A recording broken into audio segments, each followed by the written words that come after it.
L'assessore regionale allo sviluppo economico Roberto Marcato ha presentato oggi a Venezia il nuovo piano del credito per il Veneto, uno strumento organico da 344 milioni di euro per favorire l'accesso al credito delle imprese e accompagnarle in una fase di forte trasformazione economica, gravata da tensioni internazionali, dazi e difficoltà di approvvigionamento.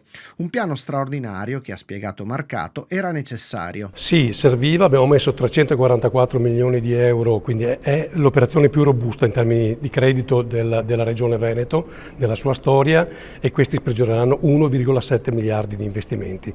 Noi la nostra parte l'abbiamo fatta, quello che manca qui è una banca veneta, banche venete che siano in grado di dialogare con i nostri piccoli, medi e micro imprenditori con quella sensibilità che solo una banca locale può avere. A pesare molto sulle sorti della nostra economia regionale, senz'altro la scure dei dazi introdotta dal presidente americano Donald Trump. Ci mancava solo questa, come se non bastassero le guerre drammatiche che continuano ad esserci, il tema energetico, le materie prime, cioè come se non bastasse tutto questo ci mancavano anche i dazi.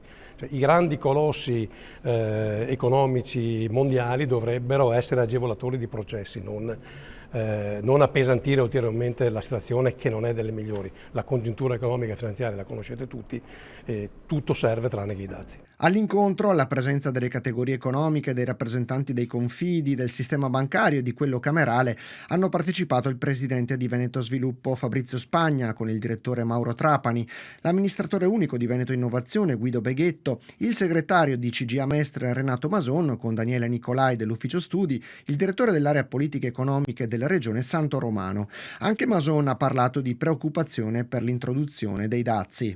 Intanto la prima preoccupazione è il continuo cambiamento di atteggiamento da parte di chi deve decidere.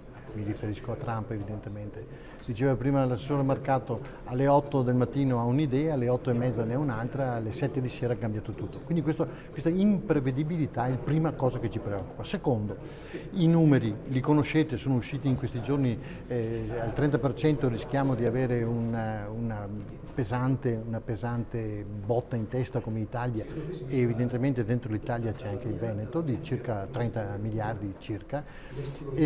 Questo è un dato negativo. Comunque mettere dazi provoca sconquasso economico, comunque, anche se sono bassi o se sono anche reciproci. Nonostante il quadro delicato, per noi veneti non mancano elementi per guardare al futuro con ottimismo. Noi abbiamo tre fattori che portano a un po' di ottimismo, soprattutto noi veneti, l'Italia e dentro l'Italia in modo particolare il Veneto. Primo, noi abbiamo un elenco prodotti che esportiamo molto lungo, quindi se non va uno va l'altro, questo è un po' il nostro motivo un minimo di ottimismo. Secondo motivo, abbiamo il più lungo elenco di paesi clienti verso i quali esportiamo. Evidentemente se va male o si rompono gli equilibri con un paese può darsi che troviamo spazio in un altro.